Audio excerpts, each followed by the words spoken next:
Hey giant growers, welcome back. It's Chris Brown on Garden of Giants, and today we're going to talk transplanting your giant pumpkin plant.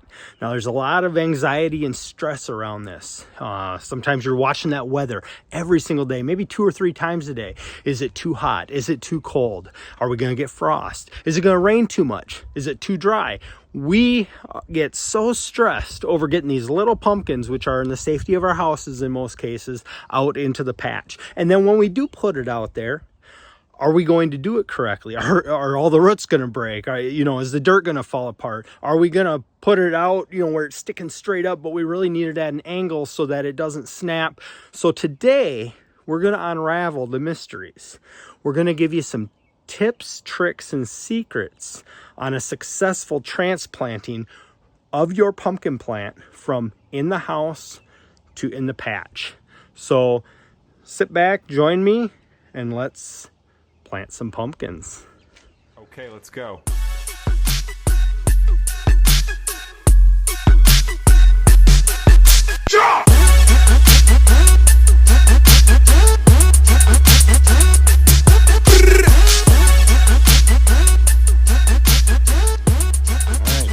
We're gonna get in there.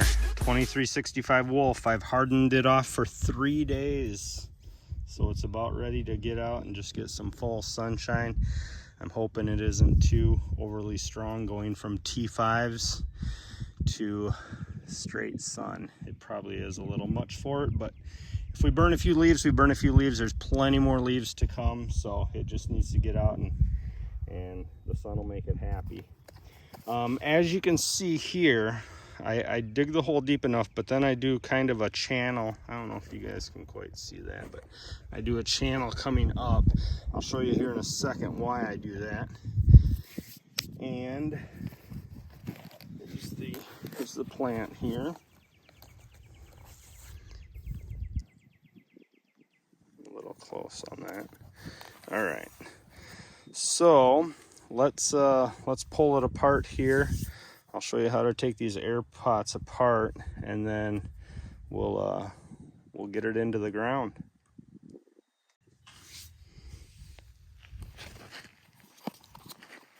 All right. I don't know if you guys can see this, but there's just some like little screws that basically screw this together. One here, and the same on the exact other side. This one we're going to, I don't know if you can tell, but it's already leaning this way. So we're going to put it in so that it just continues to run up. So I'll unscrew this one here. And I'm gonna turn it around. We'll adjust it. Maybe I'll readjust the camera here. All right. Before we throw it in the hole here, I'm gonna throw in some goodies. I'll do a Wow starter pack. Since it's a 2365, might as well throw a few in there. I mean, what the heck, right?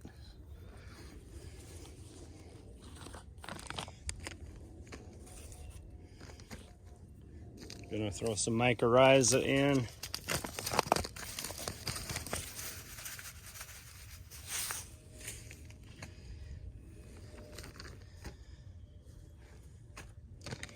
Extreme Gardening Azos, you can't go wrong there.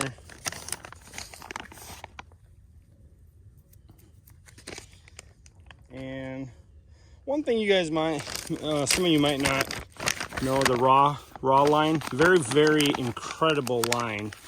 I use a lot of it. I always have, especially with my tomatoes, which I've done good with.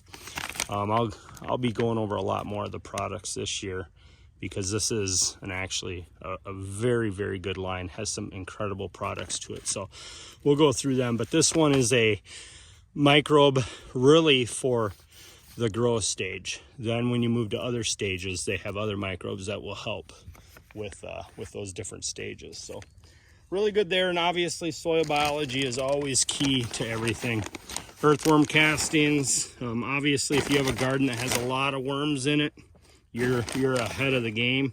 I'm on a new property this year, obviously, so I have yet to really survey the amount of worms I have around here. I have to admit I have seen quite a few when I've been digging, but to really get a good feel for them.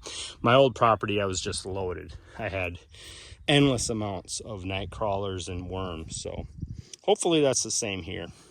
All right, we got that all kind of taken care of. Let's jump into the plant here. And gonna unscrew the other side real quick before we put it over. We're gonna see if we can make this work without the plant falling apart. It's always the key. All right, so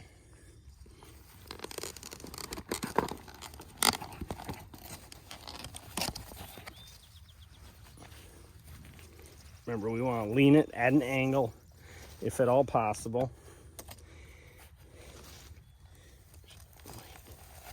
Might work just that way. See all those roots on there? Just beautiful. Beautiful, healthy roots. Nothing is too bound. You know, the roots are not bound up by any means.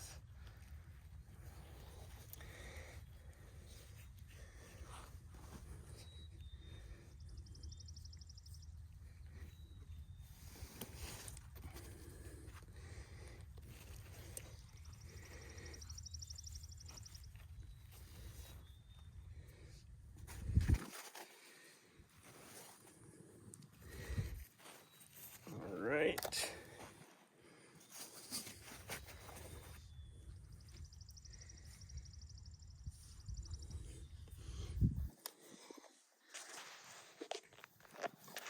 Just look at these nice healthy roots there. So I'm gonna throw a little bit more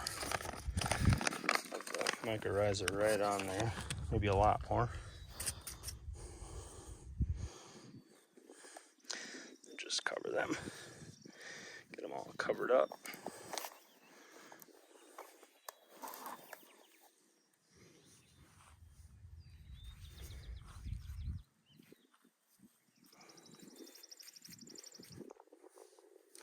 All right, now I don't know if you guys noticed how I laid it in here,